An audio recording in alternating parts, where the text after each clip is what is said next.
Hey guys, Maxer here. I'm back at it again with another editing video. Hopefully this time I can make it shorter. Sometimes when it comes to editing videos, I tend to ramble about certain subjects, and I maybe should keep that a bit to a minimum while focusing on the more important aspects of what I do and give you a little insight into newer things, maybe things that weren't present in previous videos, for instance. I will go over a few points though that I think are really important that maybe need to be restated, especially for newer patrons, for instance. So you could just skip over points that you already understand if you're looking to get something out of this. When it comes to editing, I'm mainly going to focus on the sort of big picture things that you can do, because I don't want to train people to just copy what I do. I want to do other things like that. And one thing I did this video that I do want to explain is that what's on screen right now is not really something that that is really shown in previous videos at all. It's you have no idea what this is, right? But this is actually a thumbnail. And in fact, when it comes to the video, and especially it's nearing its release, I take the thumbnails very seriously. This isn't normally a process that I show.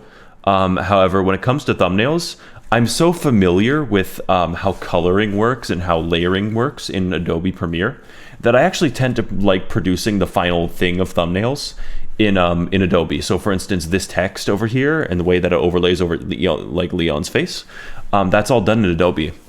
And the reason that I chose Adobe for making this thumbnail actually is the fact that this text over here is layered in a way where normally if you just put down the text and you slap on some kind of light to it, some kind of opacity setting, that kind of thing into Premiere, normally when you do that you get an okay result, but it's not exactly the pastel color that I wanted. So I reapplied it with a slightly different tweak color and I got this result. When it comes to thumbnails, I prototype just a lot of designs, around a dozen or so, I believe. Some of these are rough. Some of these are ideas that started out that just got cut eventually, but I keep them around in case I need to redo them. So for instance, this is text applied to a background with a few holes poked through it using certain gradient wipes. This one was the first idea I had, which was very bad, so I removed it. If I look through other ones, there ones where you can tell that I'm sort of closing in on the final design of the thumbnail until I eventually get to this one, which is the one I chose. Well, actually, no, this is slightly different, I believe, but there's other text designs, there's other camera angles, there's other colors, and eventually you can see here, okay, yeah, I settled on this one because this one has just the right framing that I thought I would want. Now, what sets this video apart from other videos, makes it a little different, is genuinely first of all, it's obviously the pace, right? Because in Resident Evil 4, there's not a lot of fast action where you're jumping between stuff and woo woo like that. It's more slow, deliberate fighting. So my editing needed to reflect that, basically. When it comes to editing, obviously the core main editing is most important. So for this video, I focused less on what I could do editing shot to shot, and I instead focused on the shots themselves. So a good example of this is a lot of the stuff that I did in the first area, because when it comes to editing, typically I hit my microphone there. Typically I'll take my time on the first section, maybe the first minute or so, 2 minutes, and I will use that opportunity to create editing precedents that I can then build off of and modify and improve so that I don't have to spend way too much time reinventing the wheel every single shot, right? And the main place I wanted to test this out was the music area that was over here. This is one of the first things I edited actually for the video. And I decided that this video I was going to work on a more grounded color style. So for instance, you can see very subtle little effects, just changing the color a little bit here, followed by more noisy effects, that kind of thing. But it's all kind of grounded. The color scheme is more muted. It's less very, very bombastic, shiny things, and those are usually reserved for impacts, for instance. Of course it's still me, but you can most notably see this in how I decided to change all the borders for this.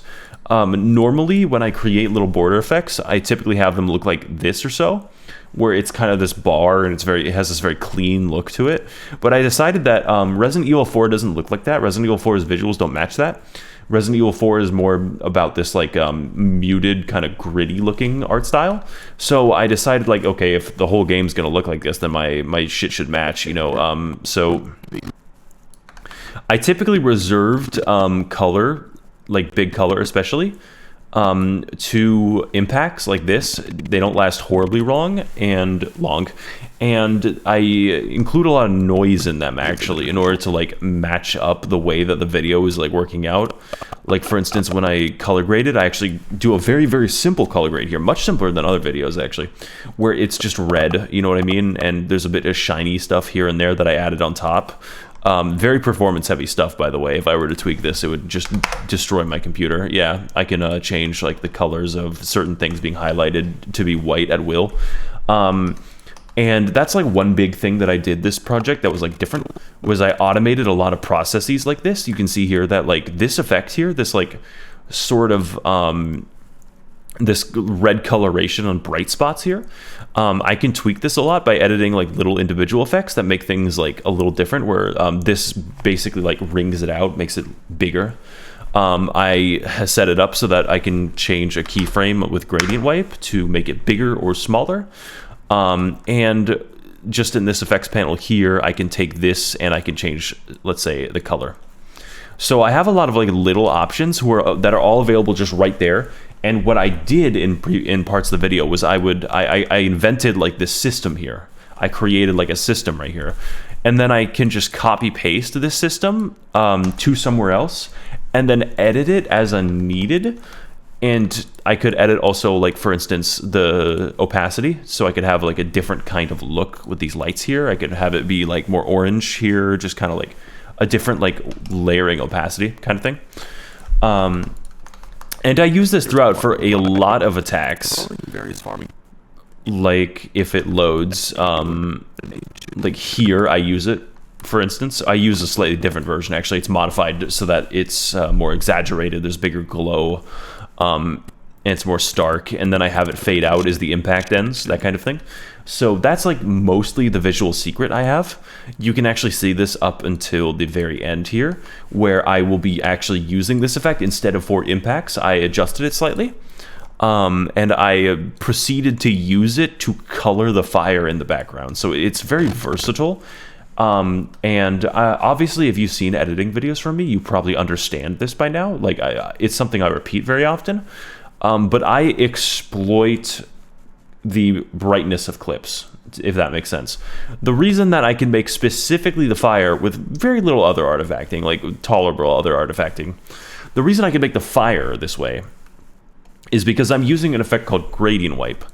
And gradient wipe is an effect which cuts the image, like it can cut out the brightest pixels or the darkest pixels of the image. And you can set what counts as the brighter and darker pixels. And this is something I use in all my videos constantly, because there's a difference, I feel. Like it feels far more deliberate if something is affecting like a coherent part of the screen that forms like an image in your brain, like for instance seeing only the fire, versus just slapping on like an effect that changes the color. Those are different, you know what I mean? And if you overuse just slapping color onto things, or like otherwise default effects in Adobe, it can feel very amateurish, right? There's also like a few different touches and differences that I do. Remember when I showed you that border around the screen?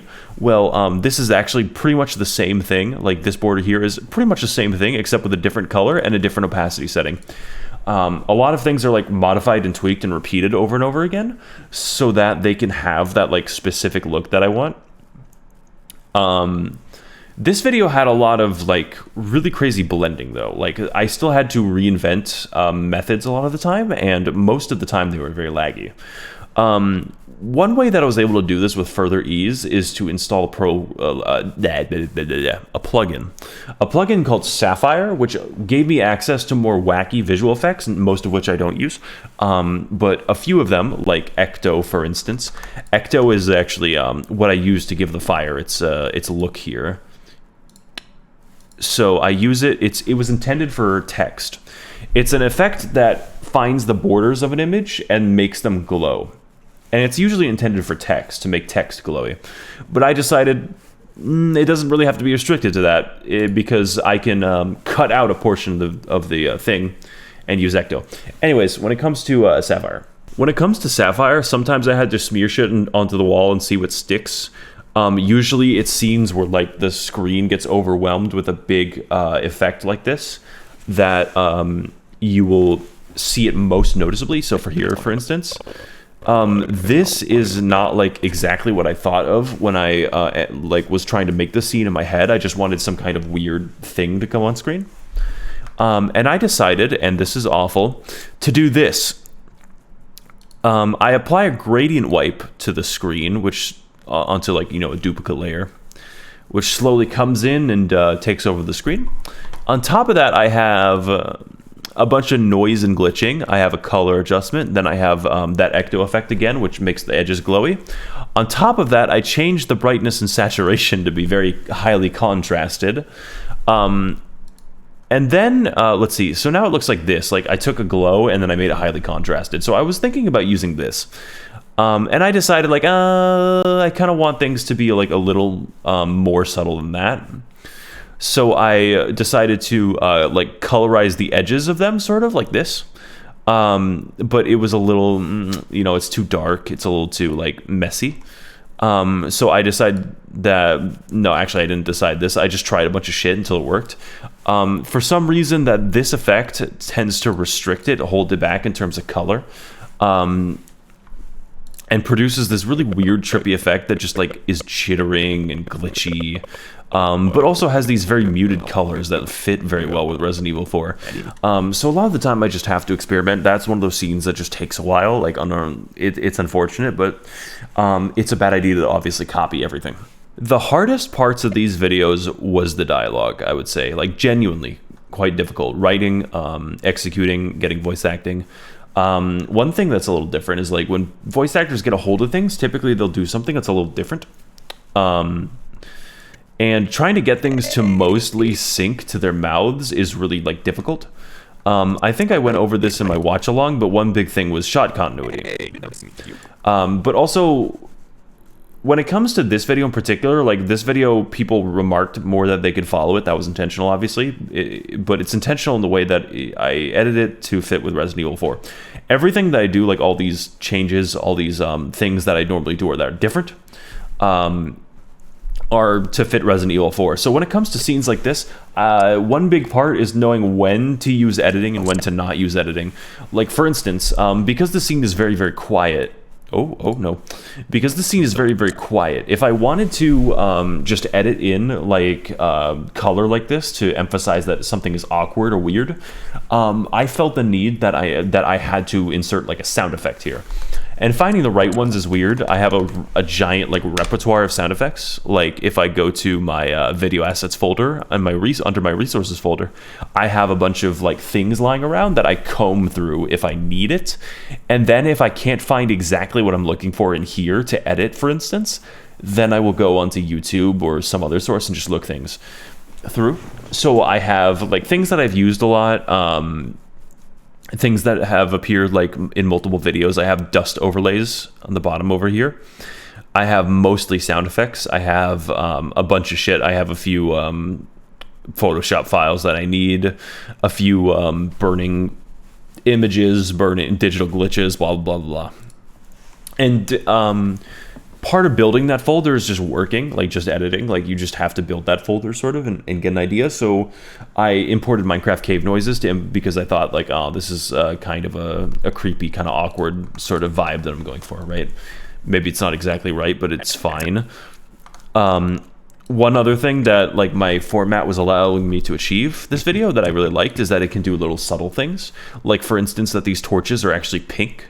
I don't know if anyone noticed this when the video premiered, but I will just like slightly edit colors like that just to emphasize that you're still in like a wacky world kind of thing. Like, I don't know, I kind of like it.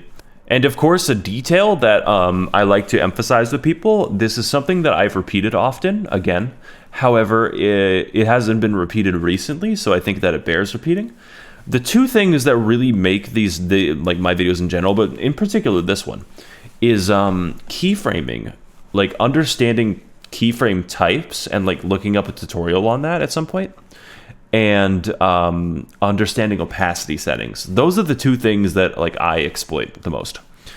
So for instance, in this example, we have text that kind of pops out like this, like, oh, I forgot about Ashley. People figured out on YouTube long ago that when you move text like that, it generally catches the eye a little better than to have normal text. It's either this or you present one word at a time for the text, which is more time consuming than this. So how I do with this text is I understand what keyframes do. Namely, when it comes to expanding this, I understand what auto Bezier does and how it behaves.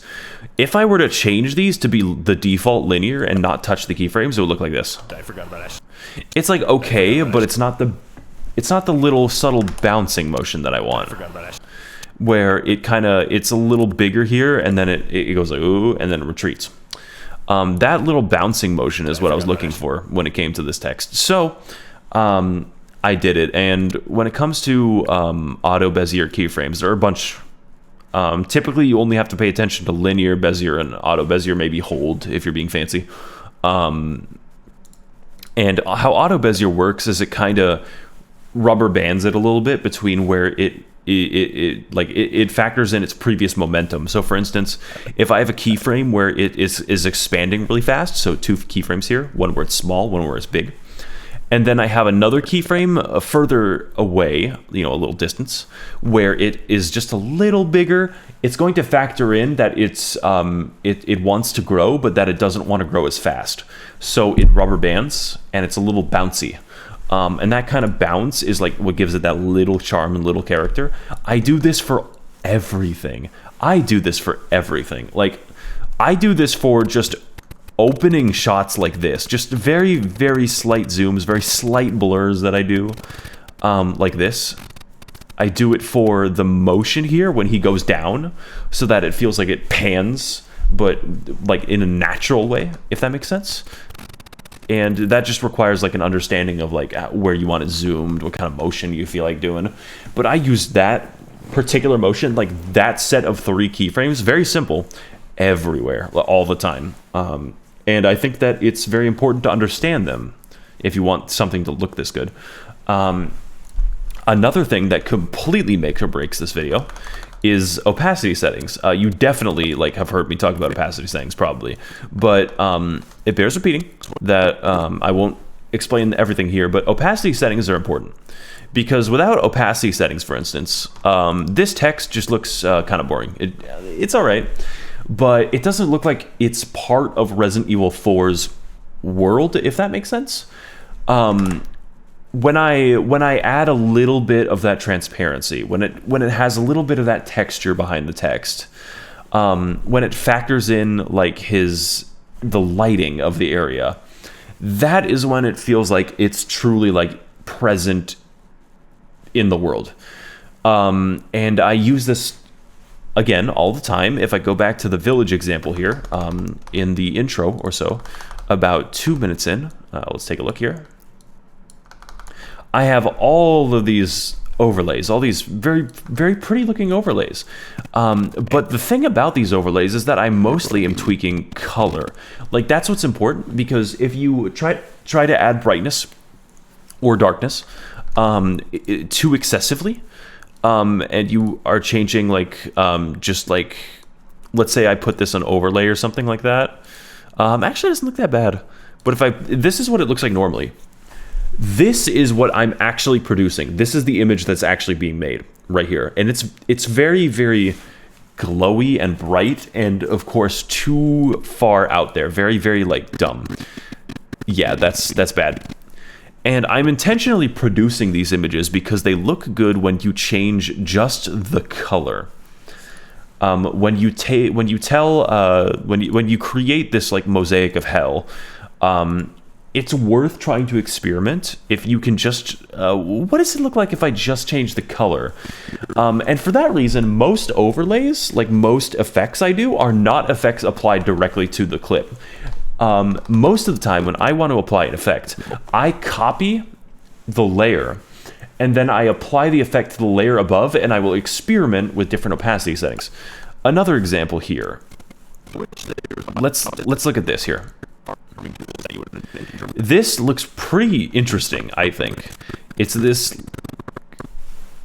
like contrast between red and black and white, and it's really cool. Let's see what this looks like under normal circumstances without a layer applied. That's it. When you have these layers available to you, seemingly simple things like, okay, let's isolate these parts, let's make them glow and make them red, become these really, really like advanced stylistic choices that look really different to like regularly just slapping on effects and shit like that, you know? So if you're going to edit like colors, for instance, this way, and most people will not ever like have to do this. Most people like will not edit this way. But if you're going for what I'm going for, then this is like required basically.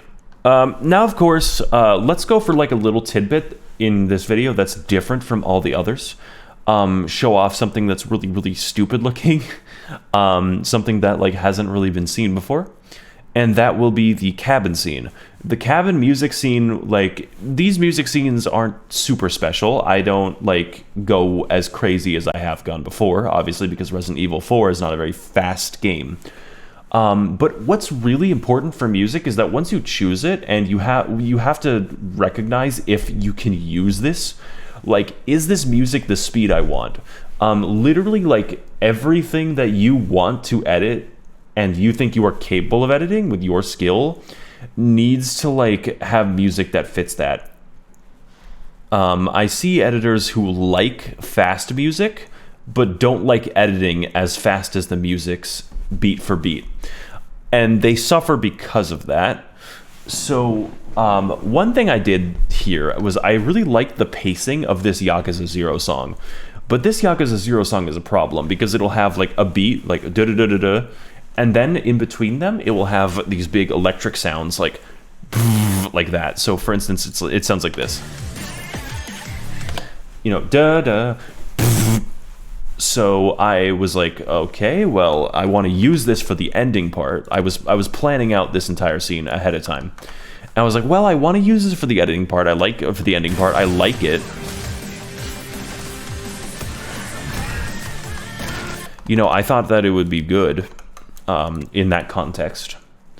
So I was like, okay, how do I make this work? Because when it comes to the music and editing for music, I'm looking for like two things that are super important, and I can show you this in another scene here.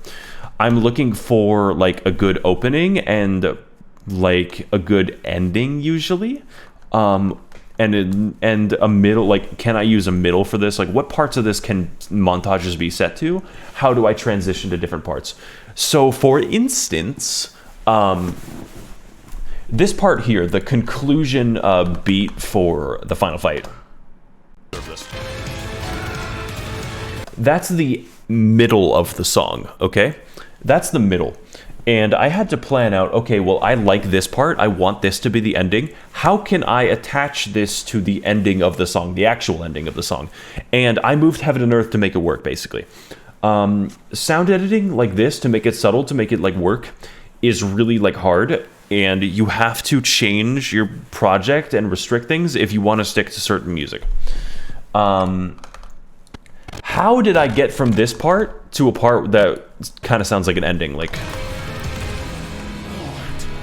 you know, with that last note. Well, a really easy technique is to suddenly interrupt the music. It's called bathos, I think. But like, I wanted to end this part and there was no good ending. Like, if you listen to this in isolation, like this, it keeps going. Okay? I wanted to use this part, but I understood the restriction that there was no ending to it. So I used bathos, where I have another character come in. Leon, are you okay? And I don't know if you noticed it there, but the song transitions from the end of the song to the beginning of the the middle of the song to the end of the song, right there. I do this because the song is now much softer. it's only playing low frequencies because it's sounding like it's coming from inside the building. Leon, are you okay? And now it's at the ending of the song. I'm a little fucking busy, Ashley. Except it's not the ending of the song. Because the actual ending of the song sounds really, really slow in comparison, and it's not what I was looking for. The actual ending of the song is more like da da da da. Not what I was looking for. And it would be hard to transition to this because it would sound so different. So I picked a part of the song that had a nearly like a part that would end on like a note. So for instance, this part here, that note right there. And instead of playing that note, I simply substituted the ending note. So it doesn't sound exactly the same. Like if you listen and you really know the original song, you will understand that something is different here, that something is isn't the same. But for the average viewer, it's completely seamless. And I will completely move heaven and earth to make that work. Back onto the subject of this scene in particular, I just want to go over this for fun. I decided that I was going to make like these really trippy, really crazy electric looking parts for these in between electric sounding things, because no matter what, it must look how it sounds. It must look how it sounds. Any kind of incongruence that the viewer can detect between the visuals on screen and the music is a failure. It's not to be tolerated. So I really went all out here and I decided to make it work. It's actually quite simple. It's not too difficult. Except it's really difficult for the computer. So I can start like on a very basic level with this visual because it just cuts directly to it. You know what I mean? This visual is two parts. I will separate each part now. It's just this here, like this background. And basically this is using a sort of effect called pixel sort. I won't get into exactly how it works, but you can see on screen. I don't want to move it because my computer is going to shit itself if I do that. It sort of aligns pixels according to like what I would describe as wavelengths. You know what I mean? Like the image is still there, but it's moving pixels according to like brightness or relative color towards each other in ways that I really like. So it's really good for presenting a glitchy thing that then becomes coherent. And in order to really sell that breakcore madness, I decided to do a bunch of research. I found music videos, like different music videos. This is an example of one of them, from Japan, where it has like these trippy visuals attached to it, like this. Especially like things that look like this, blah, blah. I flipped it upside down so it was less visually obvious. And I use multiple examples of these. I use them at varying speeds. I reverse them. I increase their speed. So for instance, right here in, let's say this part, I'm actually using, 1, 2, 3, 4, 5 different parts of the music video, all at different varying speeds. This cuts into this, where I applied the same pixel sorting to images on top. I applied the same pixel sorting to this. It's actually quite simple in that it's just cutting to this, but I'm using this text to lead into it. And the same principle applies to this, obviously. I'm using a trailer from Genshin Impact here as the overlay this time, along with another overlay. I think it looks really good here. Obviously, these things below have their own effects applied, but it's mostly just make this red, make this glow kind of thing. I cut back to the normal thing, and then I can cut back to another clip that's like leading into the glitchiness. But most of the time, it's actually these pretty simple cuts that just, because I set things up with other things and the vibes are generally the same and the colors are generally the same, it makes for like a seamless watching experience, even though these are abrupt cuts. Like for instance, cutting from this to this is like very abrupt, obviously, but because this is already spastic, it makes complete sense to the viewer. Not to my computer though, my computer fucking hates this. And I cut between different ones here. And that's how I get that to work.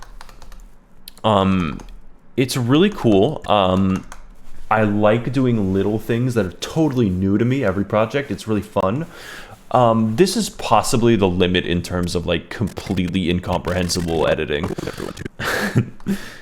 But I want you to know that even like as you see this, that even like the most incomprehensible looking shit, like the shit that's made to look like a seizure, is deliberate. Like I have to think about how it fits into other things and why it's there and that it has a place there, basically. That's the most important thing. That's the most important detail, and that's why the Resident Evil 4 video is like the way it is. People have remarked to me that like, oh, so you're making your shits like slower now so people can like understand it more, and the answer is no. It's just that this is the best possible like format for Resident Evil 4.